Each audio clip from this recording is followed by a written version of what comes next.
कल्याण police परिमंडल 3 में गुरुवार 2 जनवरी से बुधवार 8 जनवरी तक रेजिंग डे सप्ताह मनाया जाएगा। आज शाम कल्याण पुलिस परिमंडल 3 के पुलिस उपायुक्त अतुल झेंडे ने कल्याण परिमंडल 3 क्षेत्र में रेजिंग डे सप्ताह मनाने के आयोजन में बताया कि 2 से 8 जनवरी 2025 तक होने वाले रेजिंग डे कार्यक्रम में ज्येष्ठ नागरिकों का मेड़ावा 3 जनवरी तथा 7 जनवरी को लापता या चोरी किए गए सामान का हस्तांतरण होगा।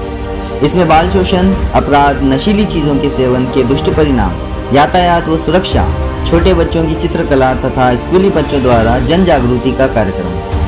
पुलिस उपायुक्त ने साल 2023 और 2024 में हुए अपराधों का ब्यौरा पेश किया, जिसमें कई मामलों में 100% मामले सुलझाने में पुलिस विभाग को सफलता मिली। 795 पुलिस मित्रों में से 664 पुलिस मित्रों को पुलिस प्रशासन की ओर से सम्मानित करके उन्हें प्रशंसा पत्र भी दिए गए। नशीली चीजों के सेवन करने वालों पर तथा स्टेशन परिसर में खुलेआम चल रहे वैश्य व्यवसाय पर कार्रवाई करने के आदेश पुलिस उपायुक्त अतुल झेंडे ने दिए। इस अवसर पर कल्याण के एसीपी कल्याण जी गेट, डोंबिवली के एसीपी सुहास हेमड़े तथा कोलसेवाड़ी पुलिस थाने के वरिष्ठ पुलिस निरीक्षक अशोक कदम उपस्थित। नियमाटीचं उल्लंघन ज्या ठिकाणी होत आहे अशा स्थानावरती पूर्णपणे वर्षभरामध्ये कारवाई केलेली आहे। त्याच्यामध्ये काही ऑर्केस्ट्रा बार्स आणि काही लेडीज बार्स आहेत। अशा जवळजवळ 26 हॉटेल्सच्या वरती ऑर्केस्ट्रा बार आणि लेडीज बारवरती कारवाई केली गेलेली आहे। त्यापैकी 14 बारचे निलंबनाचे प्रस्ताव सादर केले, त्यापैकी आतापर्यंत 3 बारचे लायसन्स सुद्धा आता सस्पेंड झालेले आहे। आणि पूर्ण वर्षभरामध्ये जी कारवाई जी असेल, आपण जे सार्वजनिक ठिकाणी रहदारीचा अडथळा निर्माण करणे असेल की सार्वजनिक ठिकाणी दंगा करणे असेल किंवा जे आपण पाहतो की मोकळी मैदाने असतील आणि इतरही ठिकाणी जाऊन त्या ठिकाणी दारू पिणे असेल, दंगामस्ती करणे असेल किंवा चरस किंवा गांजाचं सेवन करणं असेल, अशा प्रकारची सुद्धा आपण मोठ्या प्रमाणात कारवाई केलेली आहे। त्याच्यामध्ये जवळजवळ आपण ज्या 1100 लोकांच्यावरती अशा कारवाई केलेल्या आता वर्षभरामध्ये। त्यानंतर ज्या आस्थापना वेळेवरती जास्त सुरू आहेत अशा 3095 लोकांवरती कारवाई केलेली आहे। जे सार्वजनिक ठिकाणी धूम्रपान करतात किंवा त्या ठिकाणी तंबाखूजन्य सेवन करतात अशा 4114 लोकांच्यावरती कारवाई केलेली आहे।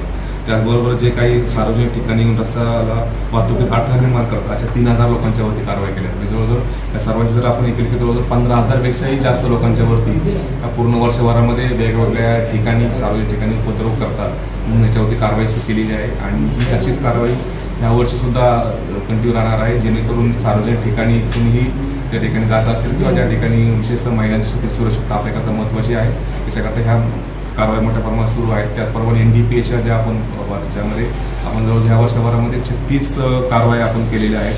आणि या पूर्णपणे याच्यामध्ये NDPSमध्ये आपण जवळ 51 लाखाचा मुद्देमाल, त्यामध्ये MD पावडर असेल, ब्राऊन शुगर असेल, चरस असेल आणि पूर्णपणे गांजा असेल हे सुद्धा रिकवर केलेलं आहे। आणि अशा पद्धतीने ही पूर्ण आपल्या वर्षभराची कामगिरी त्यामध्ये केली आहे। टोटल 3044 इतके गुन्हे पूर्ण दाखल झालेले आहेत। त्यापैकी 78% हे पूर्ण गुन्हे ओपन झालेले आहेत। त्यापैकी मर्डरचे 21 गुन्हे दाखल झालेले आहेत। त्यानंतर रॉबरीचे 84 गुन्हे दाखल झाले आहेत, त्यापैकी 89% गुन्हे हे ओपन झालेले आहेत। त्यानंतर जे HBT आणि थेफ्टचे जे गुन्हे असतील त्याच्यामध्ये थेफ्टचे 646, त्यानंतर HBTचे घरफोडीचे गुन्हे 193 दाखल झालेले आहेत। त्यापैकी 40% हे गुन्हे डिटेक्शन झालेलं आहे। त्यानंतर टोटल थेफ्टमध्ये 646 पैकी 260, 40% गुन्ह्यांचं त्यामध्ये डिटेक्शन झालेलं आहे। त्यानंतर याच्यामध्ये पूर्ण झोनमध्ये रेपचे 123 गुन्हे पूर्ण वर्षभर दाखल झाले आणि ते सर्व उघडकीस आलेले आहेत। त्यानंतर मोलेस्टेशन विनय भंगाचे 235 गुन्हे दाखल झाले आहेत, त्यापैकी 226 गुन्हे 96% गुन्हे ओपन झालेले आहेत। नंतर किडनॅपिंगचे जे टोटल झोनमध्ये गुन्हे दाखल झाले ते 234 आहेत, त्यापैकी 220 गुन्हे म्हणजे 95% गुन्हे हे ओपन झालेले आहेत। अशा प्रकारे पूर्ण झोन 3मध्ये 3044 गुन्हे पूर्ण वर्षभरामध्ये 2024मध्ये दाखल झालेले आहेत। त्यापैकी 78% गुन्हे हे उघडकीस आलेले आहेत। पद्धतीच्या आम्ही कोर्टच्या ऑर्डर ज्या आहेत त्या आम्ही प्राप्त करत आहोत आणि कोर्ट्सच्या बेल्स ऑर्डरमध्ये एक्झॅक्टली कोणत्या कारणामुळे त्याला बेल दिला गेला याबाबतचा आम्ही पूर्णपणे इन्क्वायरी करून त्यामध्ये जे काही जर दोषी असतील त्यावर आम्ही योग्य कारवाई करणार। सर, आपल्या झोनमध्ये आत्तापर्यंत म्हणजे या घडीला दामिनी पथक किती आहे? प्रत्येक पोलीस स्टेशनला एक आपण पथक नेमलेलं आहे। त्यामध्ये आपण सांगतो की जे स्कूल अवेअरनेसचे प्रोग्राम जे आहेत ते विशेषतः दामिनी पथकामार्फत केले जातात आणि 2 कर्मचारी त्या ठिकाणी दिले जातात। हे दामिनी पथक ज्या स्कूल कॉलेजमध्ये जाऊन विथ NGO असेल किंवा त्यांचे प्रायव्हेट आपले एक्सपर्ट असतील सायबर अवेअरनेसच्या बाबतीमध्ये असेल, गुड टच बॅड टचच्या बाबतीत असेल, असे हे अवेअरनेस कॅम्पेन त्या ठिकाणी करत असतात आणि त्या ठिकाणी जाऊन ते प्रोग्राम करत असतात. निश्चितच ही कारवाई अशाच प्रकारे पूर्णपणे सुरू राहील.